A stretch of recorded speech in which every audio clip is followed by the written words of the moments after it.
2111, vamos descobrir os últimos progressos na ciência e tecnologia. Vamos lá. Veremos como será a vida no próximo século. Realmente incrível. Será que a ciência poderá criar uma raça nova de super-humanos? Sairemos de férias no espaço? Nossa! Os robôs irão nos ajudar com as tarefas cotidianas? Ou será que algum dia terão controle da Terra? Meu nome é Idze Dukevich e convido você para ver comigo a 2111.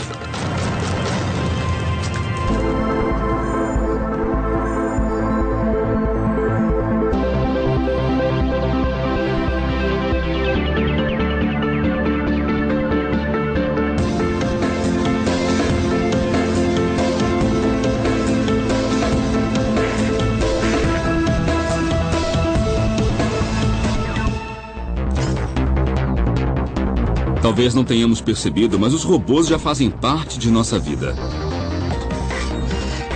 Estão em nossos lares, fazem as tarefas cotidianas, fabricam os nossos carros e até começaram a guerrear por nós. Isso poderia ser considerado uma conspiração global, a forma como a inteligência artificial já está incorporada ao nosso mundo e como dependemos dela.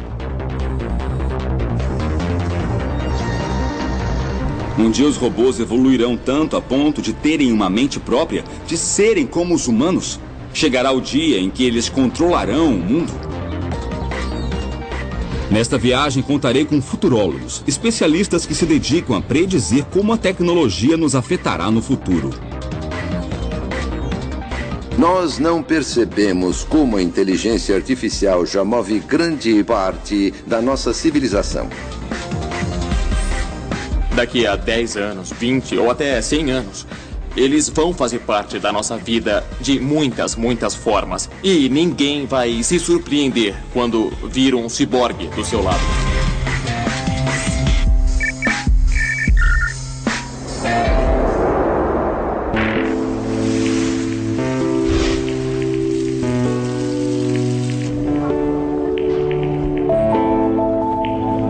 Meu primeiro destino é a cidade do México, para ver uma competição na qual os humanos ainda são os melhores, o futebol.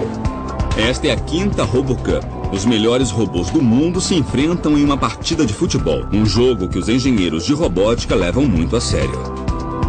Cientistas acreditam que em 2050, uma equipe de robôs humanoides jogará contra o último campeão da Copa do Mundo, e os robôs irão ganhar.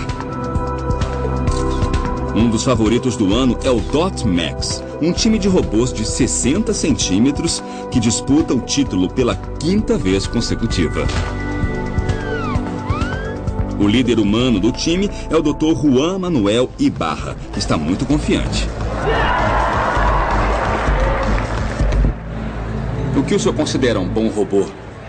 Consideramos que um robô é bom quando pode realizar um mínimo de funções, como os movimentos de chutar a bola, levantar e cair, andar e correr de frente, de costas e de lado. Para executar tais movimentos, básicos no futebol, os robôs jogadores contam com uma tecnologia impressionante.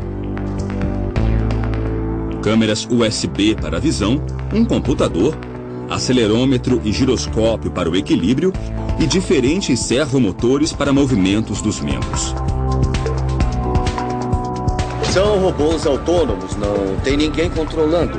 O computador que carregam é que toma as decisões. Ele deve sentir, por exemplo, o que está caindo, o equilíbrio, o equivalente ao nosso ouvido interno. E também precisa sentir as forças do solo. E o mais importante, ele precisa ver o gol, onde está a bola, seus companheiros e adversários. Um trabalho que nem o pior dos jogadores acharia difícil, mas que para um robô é um grande desafio. Para ajudar, a bola é sempre cor de laranja, o gramado é verde e as linhas brancas. Ainda assim, os robôs estão longe de vencer os humanos. Ibarra acredita que isso acontece porque ainda não sabemos como reproduzir as incríveis capacidades de nosso cérebro. Os neurônios trabalham a milissegundos e os computadores a nanosegundos. Entretanto, o cérebro humano é mais eficiente. Se eu pego um lápis e jogo para um colega, ele o pega. Mas um robô não pode fazer isso. E não se trata só de capacidade mental. Os robôs também devem melhorar a mecânica para competir conosco.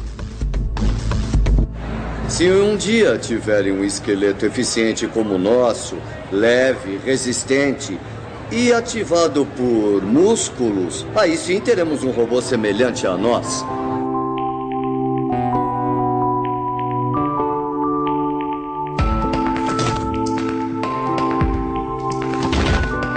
Embora os robôs sejam muito bons para cálculos, algoritmos, ajudar em fábricas, a verdade é que são péssimos em coisas que parecem simples para nós, como caminhar. O problema, a questão de locomoção é um problema extremamente complicado. Não é um problema trivial.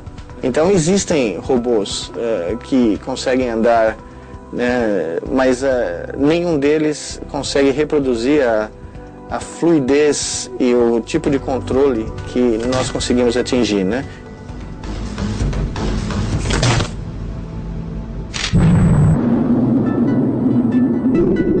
Os robôs ainda não dominam a arte de caminhar, mas mesmo assim vão longe.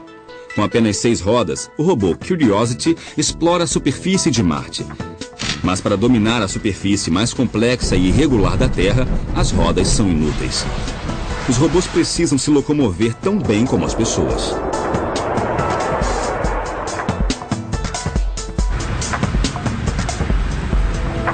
A minha viagem para investigar se algum dia os robôs irão andar ao nosso lado continua nos Estados Unidos.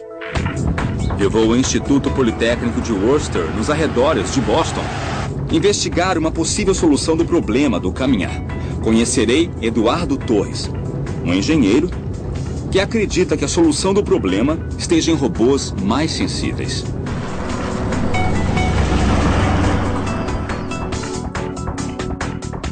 O entusiasmo de Torres por robôs o fez deixar sua terra natal em Cuenca, no Equador, para seguir sua paixão em Boston.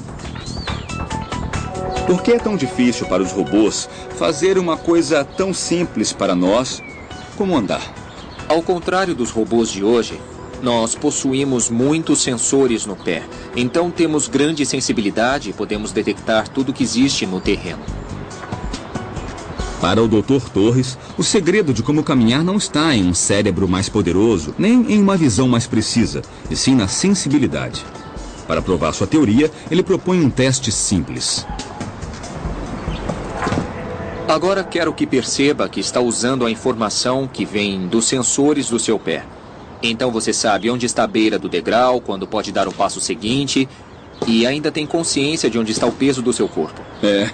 É essa mesma informação que usamos quando estamos andando normalmente, só que é inconsciente para nós. Nossos pés possuem mais de 7.000 terminais nervosos. A informação visual é incompleta e pode enganar-nos fazendo acreditar que uma fina camada de gelo é um caminho firme. Sentir cada passo é mais importante que ver. Considero a pele muito importante, baseado na teoria de inteligência artificial chamada inteligência corporificada, que defende que nós somos inteligentes porque nós temos um corpo, e é ele que nos permite sentir e interagir com o resto do mundo. Baseado nessa teoria, o Dr. Torres focou em tornar o corpo de seu robô mais inteligente. Eduardo, mas quem é esse robô? Esse é o caminhante. E por que vejo só a metade dele? Porque estamos interessados na parte que caminha. Então decidimos não dar tanta ênfase à parte de cima. Nós consideramos que sempre haverá um peso acima. E isso já é suficiente. Me conta um pouco o que faz o caminhante ser tão especial. Ele tem o dedo polegar, que é importante para caminhar, como pode ver. Mas talvez a maior diferença com os outros robôs atuais seja esses sensores aqui, os sensores de tato, a pele. Com a sensibilidade desenvolvida, ele pode detectar em qual lugar da superfície está sendo aplicada a maior parte do peso. Assim, se o robô inclina para um lado para dar o passo seguinte, os sensores indicam onde está a pressão e qual o próximo movimento. Peraí, então isso é o que basicamente torna o caminhante um robô diferente de qualquer outro que existe no mundo? Exato. É a borracha de silicone com a qual criamos a estrutura para ter o efeito das impressões digitais. Assim podemos medir as forças normais e laterais, as normais daqui e as laterais que vêm assim. O caminhante possui 182 sensores, uma pele mais parecida com a humana e um computador capaz de processar a informação, respondendo com ordens rápidas e precisas para evitar qualquer queda. É um passo importante para a robótica. Pouco a pouco vencemos o desafio de fazer robôs andarem como todos nós. Mas caminhar não é a única habilidade para serem realmente úteis no futuro. Eles devem aprender a usar as mãos para trabalhar com a gente. Já existe um robô que faz um dos trabalhos manuais mais delicados que existe, o do cirurgião.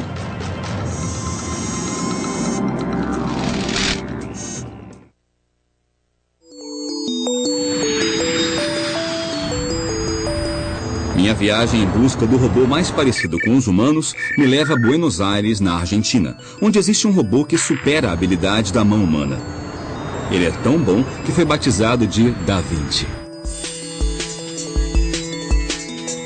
Um dos especialistas que opera com ele é o Dr. Venceslau Villamil, no hospital italiano da cidade de Buenos Aires. O fato de utilizar mãos robóticas nos permite muitas vezes chegar a lugares de difícil acesso, muito pequenos ou distantes, com ótima visão e ótima manobrabilidade. O robô possui 4 braços, um para as câmeras, 2 que reproduzem os movimentos do cirurgião e o 4º que ocupa o lugar do assistente de cirurgião. Bom dia, Leti. Bom dia, Loren. Como é que tá? Tudo bem. Tudo pronto? Tudo. Como é que tá? Legal.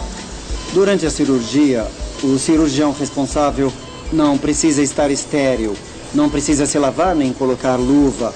E o controle do robô pode até estar fora da sala de cirurgia. No controle, o médico vê através do sistema binocular do robô Da Vinci, que transmite as imagens de 2 câmeras, uma em cada olho. Isto permite que o cirurgião veja a operação como se estivesse dentro do corpo, como se visse um filme 3D no cinema. Mas a principal característica do robô Da Vinci não é a imagem, e sim suas mãos robóticas. Todos os movimentos que o ser humano é capaz de realizar com os pulsos são reproduzidos nas extremidades do instrumento robótico. O cirurgião tem a opção de escolher que Da Vinci copie seus movimentos, mas em escala menor, com uma precisão impossível para o ser humano. Além disso, as mãos do robô nunca tremem, o que traz grandes benefícios ao paciente. O robô faz incisões pequenas, lesiona menos tecido em volta dos órgãos que nós vamos tratar e também diminui o risco de hemorragias e de transfusões sanguíneas. O robô Da Vinci não é independente e ainda requer a mão do cirurgião para operar, coisa que no futuro certamente irá mudar.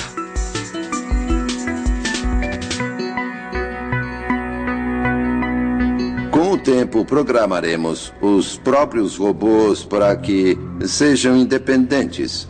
Vai acontecer e será dentro dos próximos 10 ou 15 anos. Será muito rápido. Os humanos que tiverem que se submeter ao bisturi vão escolher procedimentos mais avançados executados por robôs cirurgiões em vez de humanos. Estou numa missão para descobrir invenções que ajudem nossa vida diária no futuro. Mas ainda não achei a tal máquina que resolva tudo o que eu não quero fazer.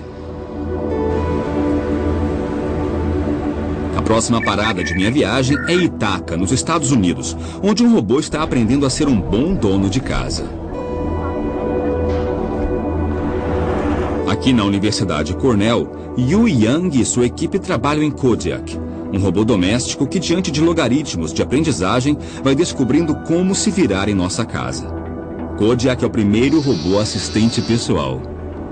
Nós queremos um robô capaz de realizar todas as tarefas domésticas em muitos lugares diferentes. Não especificamente num escritório ou num cômodo, por isso ele deve aprender a tomar decisões sozinho. Imagine que você voltou para casa com uma sacola de compras e ele tenta te ajudar a guardar a comida na geladeira. Primeiro ele vai observar a geladeira e identificar os espaços vazios dentro dela. E então vai poder colocar as coisas. Então ele vai me pedir o objeto que, nesse caso, é uma garrafa de cerveja. E vai olhar de novo para a geladeira em busca de um espaço e uma disposição para a garrafa. Nossa vida é repleta de regras implícitas. Desde pequenos aprendemos para que serve cada coisa e o que se pode ou não fazer.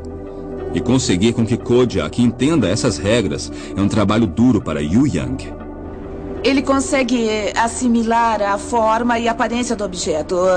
Por exemplo, ele consegue distinguir uma taça de martini de uma garrafa.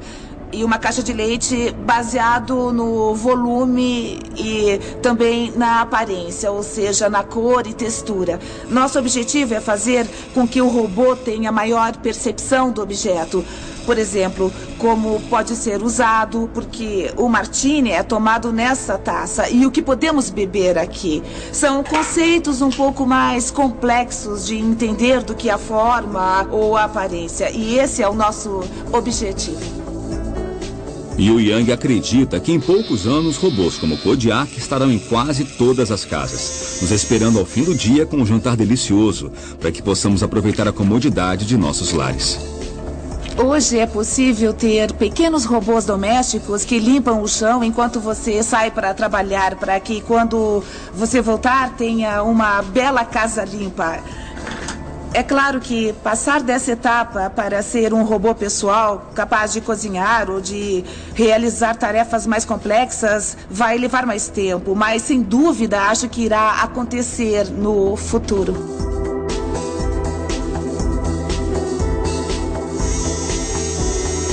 Queremos criar robôs capazes de imitar os humanos, de ajudar os humanos e melhorar nossa qualidade de vida. Estamos aprendendo como encontrar o caminho da nova geração de robôs imitadores de humanos. Parece que nosso sonho de ter ajudantes mecânicos em casa está mais perto do que imaginamos. Mas os robôs podem ir além do que só lavar pratos. Na verdade, não é um futuro tão distante. Há um robô que trabalha tão bem que a NASA já o contratou para trabalhar no espaço.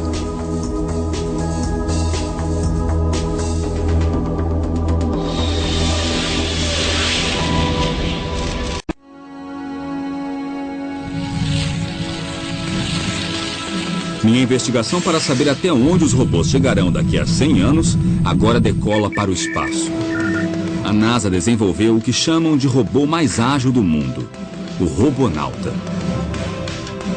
Esse robô humanoide desenvolvido para ajudar astronautas em tarefas de reparos e manutenção de naves não tem só a aparência de humano, mas foi projetado como tal.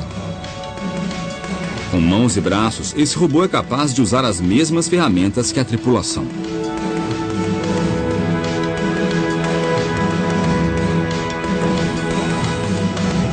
O Robonauta já trabalha na Estação Espacial Internacional, mas por enquanto fica somente no interior da nave ajudando no laboratório.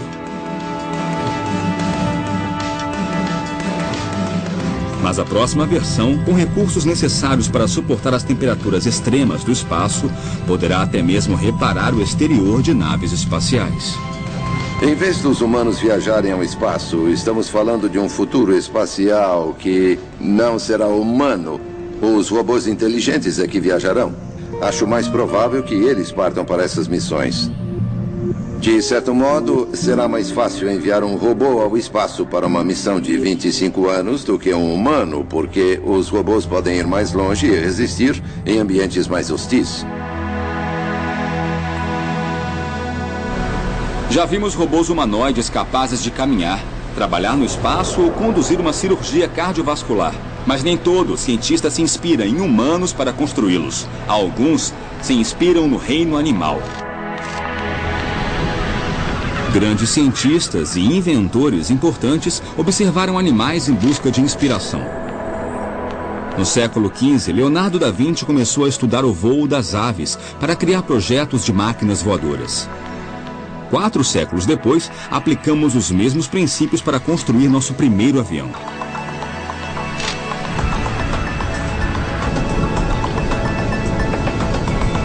Agora, essa busca inspirada na natureza nos leva para os arredores de Nova York. John Long é fundador do Laboratório de Pesquisa de Robótica do Vassar College. Ele é especialista em biomimética, o estudo de projetos tecnológicos baseados na natureza. Um dos maiores desafios da biomimética é entender o mundo dos animais e das plantas, que é muito complexo. O mais simples dos animais é mais complexo que qualquer coisa construída por um humano. Quando se trata de desenvolver robôs, muitos engenheiros buscam inspiração no ser humano, porque seus robôs são projetados para substituí-lo em tarefas cotidianas de animal terrestre. Mas nos oceanos é preciso buscar outro modelo. Não vou construir um robô do Michael Phelps. Sabe, que nade e explore por mim. Para isso, eu vou querer um robô tubarão. Assim, a ideia de unir a biologia à robótica se torna mais poderosa. Estamos interessados num mundo que conhecemos pouco. Hoje nós sabemos mais da superfície da Lua do que sobre o fundo do oceano. Para aprimorar os movimentos de seus robôs nadadores, Long estuda o esqueleto dos tubarões, já que a coluna vertebral desses animais é peça-chave dentro de seu poderoso sistema de propulsão, o sistema que o professor quer recriar.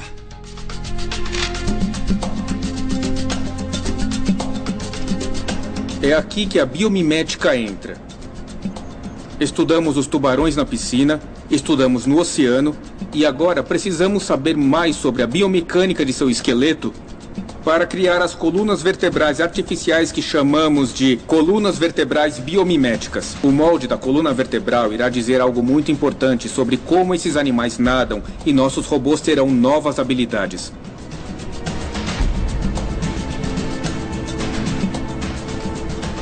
Removemos a coluna vertebral do tubarão e fizemos testes biomecânicos para estudar sua resistência, quanta energia armazena e qual seu nível de propulsão. Agora precisamos descobrir como fazer uma coluna vertebral artificial para usar em nossos robôs. Para criar a réplica, ele usa uma gelatina firme que imita a consistência da cartilagem do tubarão.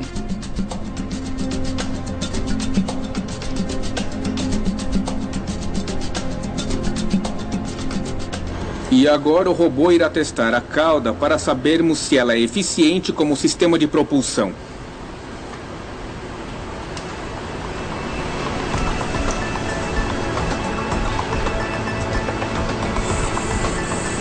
O objetivo é testar se a coluna vertebral artificial oferece a propulsão esperada para ser aplicada em novos robôs que poderão se mover no oceano. A mobilidade não é a única dificuldade a ser superada no desenvolvimento de um robô aquático eficiente. Os sistemas de posicionamento e comunicação no fundo do mar também são desafios da navegação submarina. Há muitos laboratórios em todo o mundo que buscam no meio aquático sistemas de sensores inspirados na biologia para serem incorporados a seus robôs na navegação submarina. Exemplo disso é a Festo, que se inspira na natureza para a comunicação inteligente entre robôs. Os aquapinguins são resultado de muita pesquisa.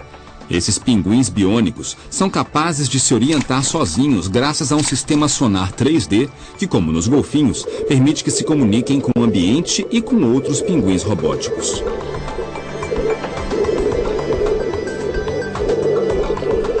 Os tubarões têm uma habilidade incrível de detectar campos elétricos. E todos os animais, na verdade, são elétricos. Geramos pequenos sinais elétricos com os nossos músculos. Os tubarões rastreiam outros peixes, mesmo sem vê-los. E queremos entender essa habilidade eletromagnética para que os robôs aquáticos naveguem com mais eficiência. O tubarão possui esse sexto sentido graças a uma rede de células eletrosensoriais que permite detectar um sinal tão fraco como a eletricidade gerada por uma contração muscular. Isso também lhe permite detectar o campo magnético terrestre e usá-lo na navegação. Os engenheiros estão muito interessados porque enxergam formas de ampliar nosso conhecimento através dos animais aquáticos. E o porquê disso? Porque eles querem novas habilidades para os humanos. Eles querem habilidades dentro da água. Muitas coisas que desconhecemos acontecem na água. E nós, humanos, temos que ir até lá. Para isso, temos que ter máquinas inteligentes. Máquinas inteligentes como os robôs biomiméticos.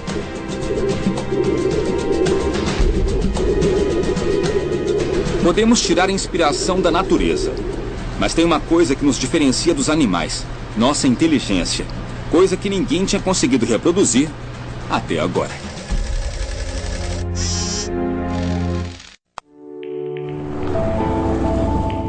Para entender como os robôs podem se adaptar às nossas vidas, minha viagem me leva ao Japão.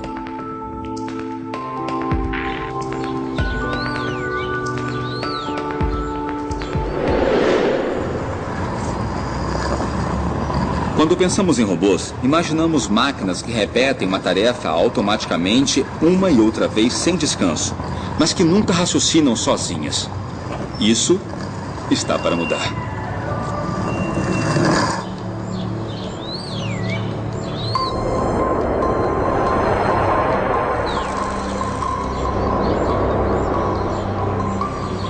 Aqui na Universidade de Tóquio, eles estão programando um robô para aprender aos poucos o que é conhecido como aprendizagem incremental. O nosso robô tem uma rede neural de padrão especial que nós chamamos de SOIN, sigla em inglês para Rede Neural Incremental Auto-Organizada, e foi projetada especialmente para a aprendizagem incremental online. E o tempo todo ele aprende coisas novas? Sim. O nosso robô pode aprender tanto da internet como do mundo real, assim como nós. Então, esses robôs que realizam tarefas domésticas precisam dessa inteligência. O robô precisa se adaptar ao mundo real por si mesmo. O Dr. Hasegawa espera que os robôs estejam melhor preparados para enfrentar problemas cotidianos, como, por exemplo, preparar uma xícara de chá pela primeira vez. Essa é uma xícara de chá, é um tipo de xícara. E aqui aplicamos um termo técnico: aprendizagem transferencial. O conhecimento de como fazer café é transferido com essa xícara nova.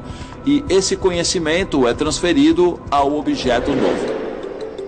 O robô tem que fazer uma xícara de chá verde, mas a única informação em seu sistema é de como preparar café. Ele reconhece o conceito da xícara e o aplica à tarefa. Só falta saber o que é chá e como prepará-lo. Então ele se conecta à internet. Esse robô possui um sistema para selecionar a informação que servirá para completar sua tarefa. Essa é a entrada. Imagine que esses pontos são a informação da internet. Então existem comentários no Twitter, comentários no Facebook e coisas desse tipo. Existem muitas informações em toda essa rede. Essa é uma zona de ruído. O sistema SOIN filtra esse ruído e depois ele estuda a forma e conta o número de grupos. Ao organizar a informação em grupos, ele consegue determinar qual é a mais útil.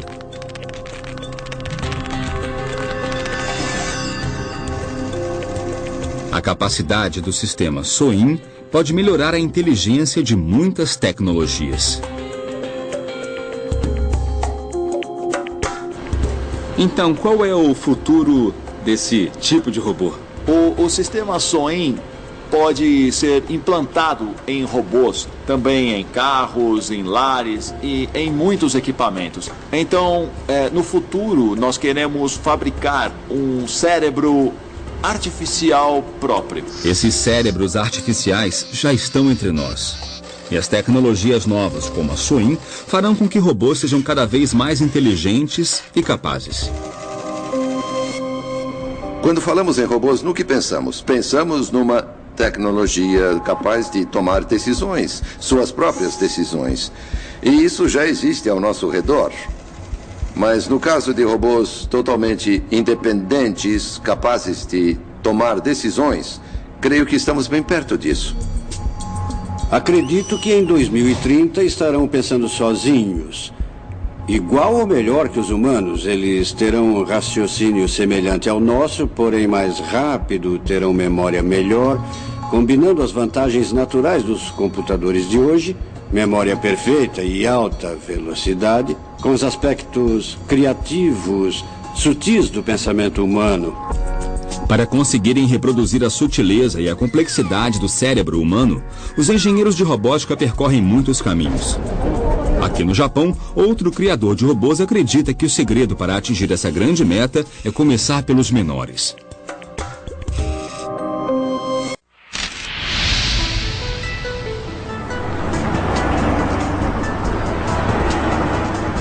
Minha jornada em busca das habilidades e do futuro dos robôs continua na cidade de Osaka, no Japão.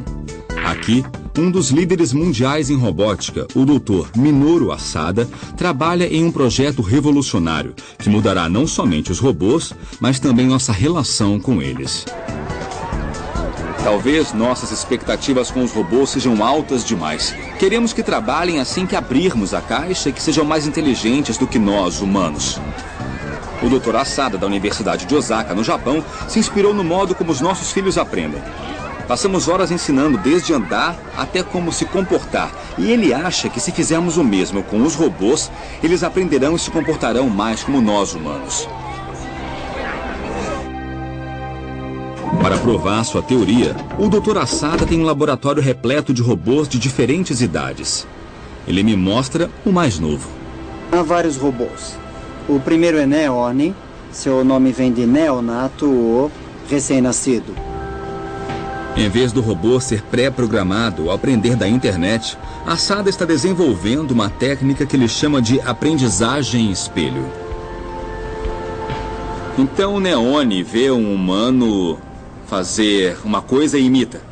Ah, isso mesmo. Nós estudamos como o feto, a criança ou o bebê, se desenvolve através da interação com seus cuidadores, e nós queremos aplicar esse modelo também aos robôs no futuro. Então irão se espelhar em nós, vão agir como humanos e talvez pensar sozinhos? É isso? Isso mesmo, e um dos objetivos do projeto é desenvolver robôs semelhantes aos humanos como um espelho ou algo assim. É isso, entendeu?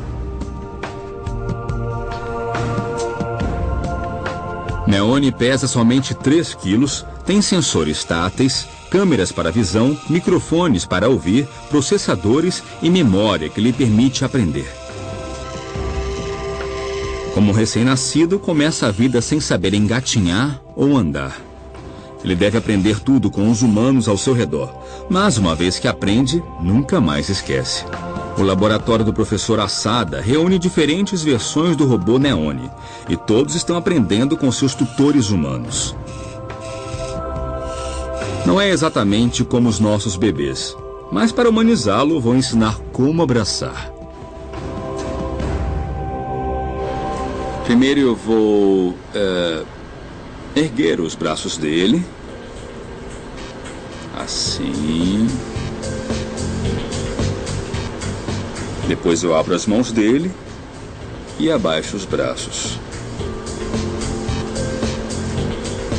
Pronto. Nós podemos pedir para o Neone repetir o movimento que ele ensinou para ver se ele entendeu corretamente. Pode fazer isso para a gente? Legal! Que ótimo! E agora, o Neone vai lembrar do movimento que ensinou para sempre. Nossa, é incrível. Eu acho que isso é bem natural e muito intuitivo. É simplesmente como se fosse um bebê humano. O Dr. Asada também utiliza o método para que os robôs aprendam a falar. Estes aqui são só robôs com voz. Nossa. É.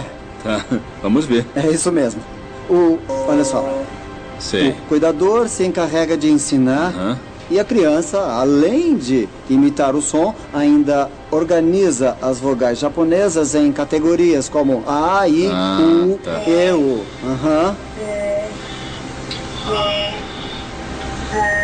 Este tipo de modelo também pode ser usado para explicar como as crianças aprendem as vogais japonesas de seus cuidadores. No fim, o robô aprenderá todo o necessário para lidar com o mundo que o cerca. Claro, se tiver um cuidador com paciência para ensinar. E qual o objetivo de robôs como esses? Este processo pode ajudar as pessoas a entender quem são os robôs. E isso é importante para a transcrição dos robôs como parte da sociedade. Os humanos, a sociedade, devem se preparar para isso. Caso contrário, vai ser difícil os robôs serem aceitos pela sociedade. Então, programar robôs dessa forma irá nos ensinar um pouco mais sobre nós mesmos. Sim, eu acho que sim. Para o Dr. Asada, o futuro não envolve somente a evolução dos robôs, mas também a do ser humano. No Japão, nós acreditamos no animismo que tudo tem alma. Por exemplo, a caixa ou a mesa, absolutamente tudo. Por isso, para os japoneses é bem mais fácil aceitar os robôs como parte da sociedade. Professor, daqui a 100 anos, como imagina que os robôs serão? Nós teremos robôs.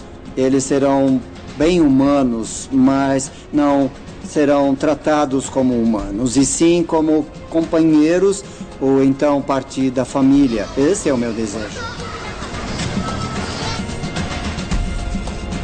A pergunta interessante é como vai ser quando houver robôs artificiais com emoções, com sensibilidade.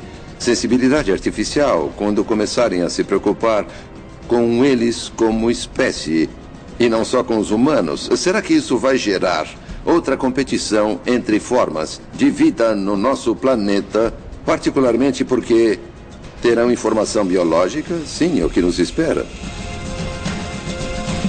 Esses robôs cada vez mais ágeis e mais inteligentes, sem dúvida serão parte de nosso futuro. Mas uma pergunta ainda permanece no ar. Será que um dia ainda irão evoluir a ponto de tomarem o controle?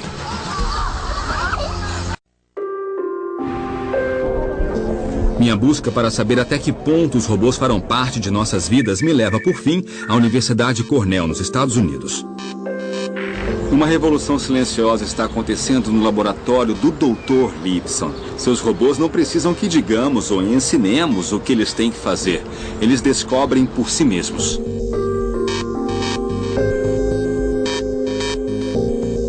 Há duas escolas. Em uma, o programador ou um engenheiro pensa em todas as coisas que podem falhar, em todas as possibilidades e pré-programa todas essas situações no robô. A outra opção, a que a natureza escolheu, é deixar que o robô aprenda por conta própria. Mas os robôs não possuem nenhum código de informática que indique como se mover. Eles devem se programar sozinhos. Este aqui é um dos primeiros robôs autoprogramáveis. Este robô aprendeu a andar sozinho, mas o interessante é que ele não conhece sua aparência. O robô recebe a ordem de aprender a andar e só algumas informações para isso. Ele não sabe que tem 4 pernas, apenas que possui 8 motores e 2 sensores de localização espacial. Ele começa com movimentos ao acaso, gradualmente move seus motores de forma aleatória, começa a sentir que inclina para os lados e para frente e para trás. Através desses movimentos, ele reúne informações e formula hipóteses sobre si mesmo.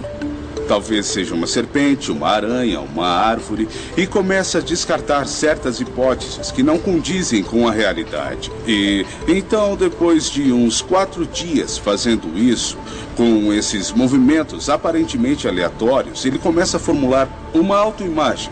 E a partir dessa imagem, ele aprende a andar. Lipson e sua equipe exercitam o processo de aprendizagem construindo robôs que têm como campo de prova o chão do laboratório. Esse robô se chama Quadratod. A palavra Todd em inglês nos remete a toddler, que é um bebê em desenvolvimento, que não sabe nada, não sabe andar. Agora a gente vai mostrar os primeiros passos. Essa aqui é a primeira geração, como vocês veem. Está na primeira fase, começando a aprender a andar e não anda muito bem. No primeiro grupo de passos, de padrões para andar, talvez um se mova 2 centímetros e o outro 5.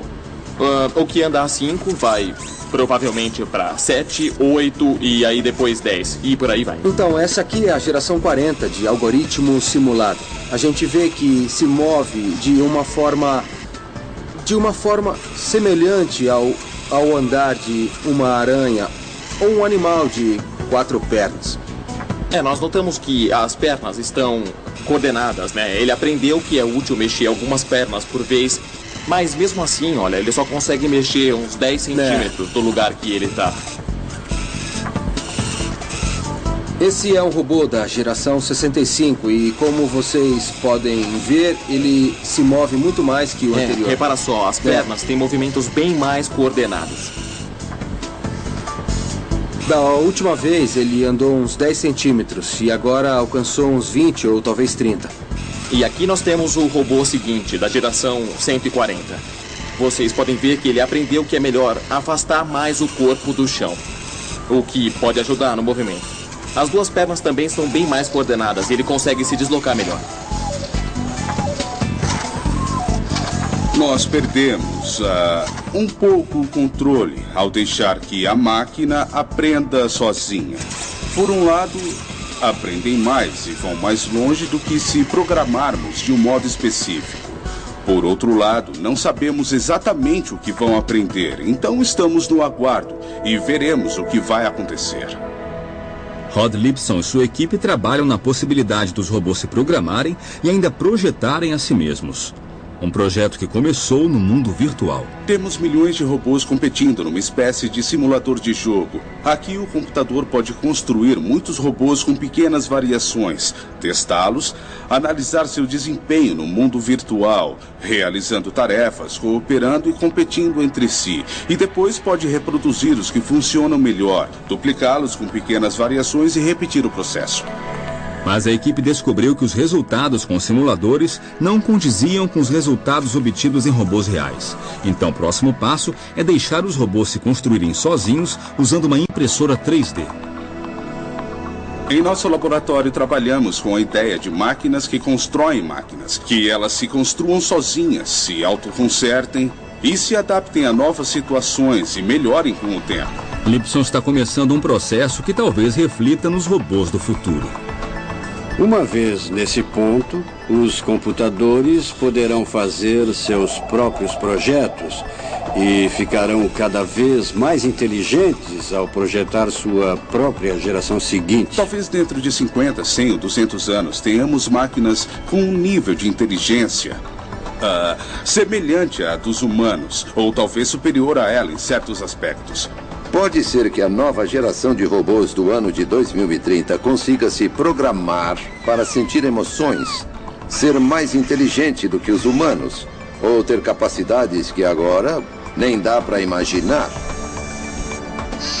Nessa jornada, conheci robôs que aprendem, robôs que se autoprojetam e constroem a si mesmos. Não sei se os robôs tomarão controle do mundo daqui a 100 anos, mas estou certo de que eles serão parte essencial de nossas vidas e serão cada vez mais inteligentes e mais fortes. Mas o que eu também tenho certeza é de que os engenheiros do futuro sempre terão um botão para desligá-lo ao alcance da mão. Dessa forma, quem estará no controle seremos nós humanos.